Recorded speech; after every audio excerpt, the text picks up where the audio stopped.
Hello friends, welcome to my channel perfect preparation academy. आज मैं बात करने वाला हूँ 5 अक्टूबर 2021 करंट अफेयर्स। ठीक है, अगर वीडियो अच्छी लगे तो लाइक और सब्सक्राइब ज़रूर कर दीजिएगा। चलिए वीडियो स्टार्ट करते हैं।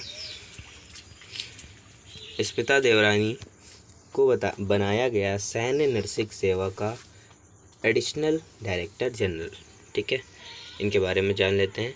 मेजर जनरल स्मिता देवरानी को 1 अक्टूबर के सैन्य नर्सिंग सेवा का एडिशनल डायरेक्टर जनरल किसे नियुक्त किया गया। ठीक है, स्मिता देवरानी जनपद पौड़ी के द्वारीखाल ब्लॉक के डुंडेक गांव की निवासी हैं। कहाँ की रहने वाली हैं? डुंडेक की निवासी हैं, द्वारीखाल ब्लॉक के। ठीक है, स्मिता ने 28 दिसंबर 1983 को मिलिट्री नर्सिंग सर्विस में कमीशन दिया गया था। क्या कब दिया गया था? 28 दिसंबर 1983 में क्या दिया गया था? मिलिट्री नर्सिंग सर्विस के कमीशन दिया गया था। ठीक है, नेक्स्ट क्वेश्चन। उन्होंने दिल्ली विश्वविद्यालय से स्नातक अकादमिक उत्कृष्टता के लिए उनकी खोज ने उन्हें न केवल अस्पताल स्वास्थ्य देखभाल प्रबंधन में स्नातकोत्तर डिप्लोमा, अस्पताल प्रशासन में MBA किया है। किस किस चीज़ से MBA किया है? अस्पताल स्वास्थ्य देखभाल के प्रबंध, स्नातकोत्तर डिप्लोमा, अस्पताल प्रशासक में MBA किया है। ठीक है, नेक्स्ट पॉइंट। महाराष्ट्र में खोजी गई ब्लाइंड फ्रेश वाटर ईल की प्रजाति। ठीक है, इनके बारे में जान लेते हैं थोड़ा। महाराष्ट्र राज्य के मुख्यमंत्री के बेटे तेजस ठाकरे ने ब्लाइंड फ्रेश वाटर ईल की नई प्रजाति की नई खोज की। किसने खोज की? मुख्यमंत्री के बेटे तेजस ठाकरे ने ब्लाइंड फ्रेश की वाटर ईल की नई प्रजाति की खोज की। देखिए, आपसे अगर पूछेगा, देखिए क्वेश्चन किस तरीके से बनेंगे। पूछेगा ब्लाइंड फ्रेश वाटर ईल की खोज किसने की, तो आपका बन जाएगा तेजस ठाकरे। ठीक है, तेजस ठाकरे ने किस प्रजाति की किस प्रजाति की खोज की? तो ब्लाइंड फ्रेश वाटर ईल की खोज की। वो कहाँ के रहने वाले थे? महाराष्ट्र के रहने वाले थे। ठीक है, वो कौन थे? तो मुख्यमंत्री के बेटे हैं। ठीक है, नेक्स्ट पॉइंट देख लेते हैं। तेजस ठाकरे को पर्यावरण में गहरी रुचि होने के कारण उन्होंने अपने 3 साथियों के साथ खोजी ईव को प्रजाति को इंटरनेशनल जर्नल ऑफ इचिथियोलॉजी में इसे प्रकाशित किया है। ठीक है, आप नोट करते चलिएगा। ठीक है भाई, ईल की नई प्रजाति एक हाइपोजीन मीठे पानी की ईल है। कहाँ की है? हाइपोजीन मीठे पानी की झील है। इसका नामकरण मुंबई के नाम पर मुंबा ब्लाइंड ईल रखा गया। क्या नाम है इसका? मुंबा ब्लाइंड ईल रखा गया। यह पॉइंट आप ज़रूर याद कर लीजिए, मुंबा ब्लाइंड ईल। ठीक है, नेक्स्ट पॉइंट करते हैं। 1 अक्टूबर को मिलिट्री नर्सिंग सर्विस ने मनाया 96वां स्वतंत्र स्थापना दिवस। ठीक है, 1 अक्टूबर को मिलिट्री नर्सिंग सर्विस ने अपना 96वां स्थापना दिवस मनाया गया। ठीक है, कितना मनाया गया? 96वां। ठीक है, कब मनाया गया? 1 अक्टूबर को मनाया गया। क्या मनाया गया? मिलिट्री नर्सिंग सर्विस में अपना स्थापना दिवस मनाया गया। ठीक है, इन लोग की और बात कर लेते हैं आगे की।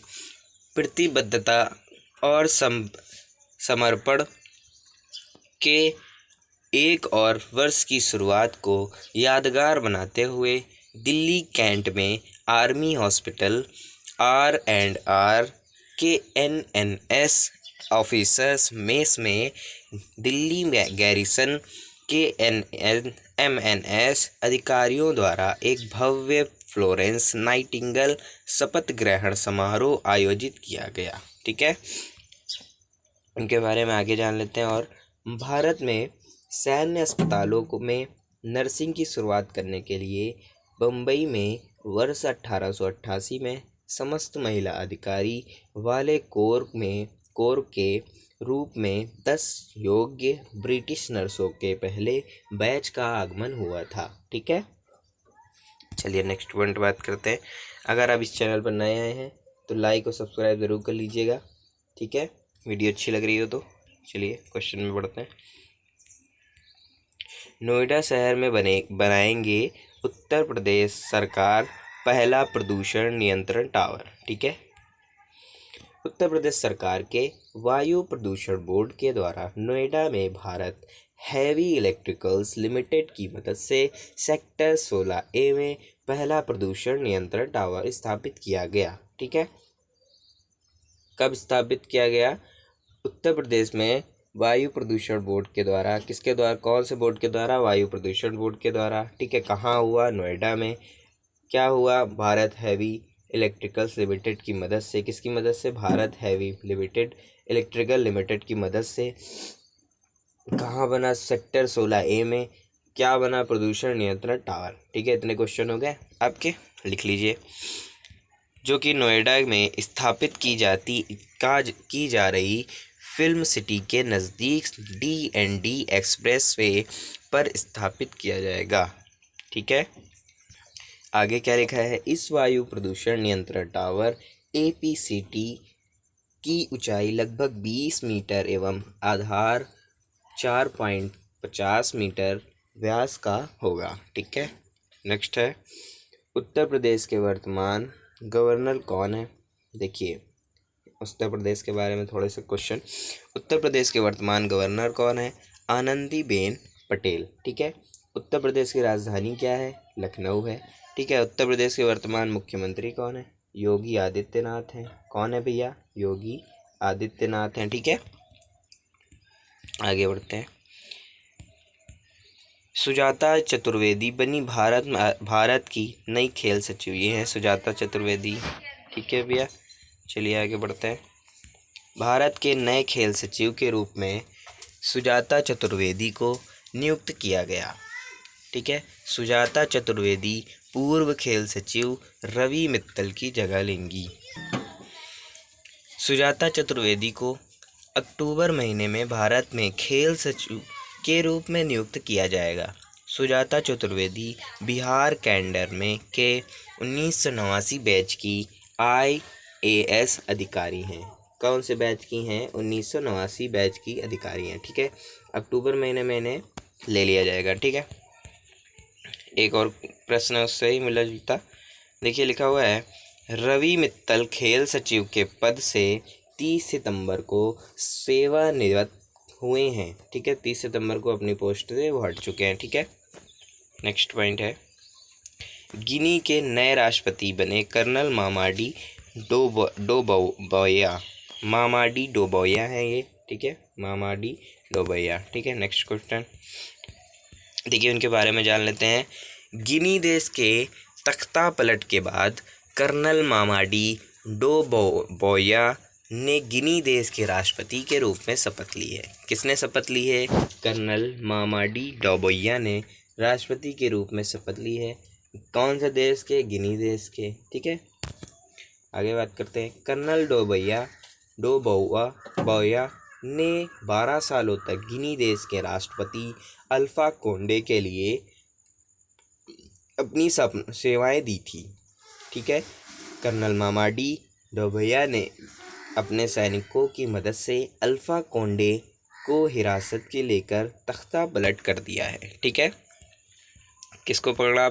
अल्फा कोंडे को हिरासत में लिया था। ठीक है, मामाडी 2010 से पहले कई सालों तक बुर्किना फासो में रहे।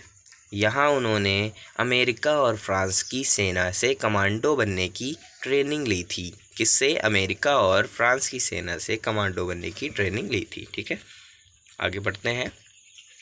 देखिए, कंगना रनावत को बनाया उत्तर प्रदेश सरकार ने वन डिस्ट्रिक्ट वन प्रोडक्ट योजना का ब्रांड एम्बेसडर। ठीक है, उत्तर प्रदेश सरकार ने अपनी महत्वाकांक्षी योजना एक जिला एक उत्पाद के लिए फिल्म अभिनेत्री कंगना रनावत को ब्रांड एम्बेसडर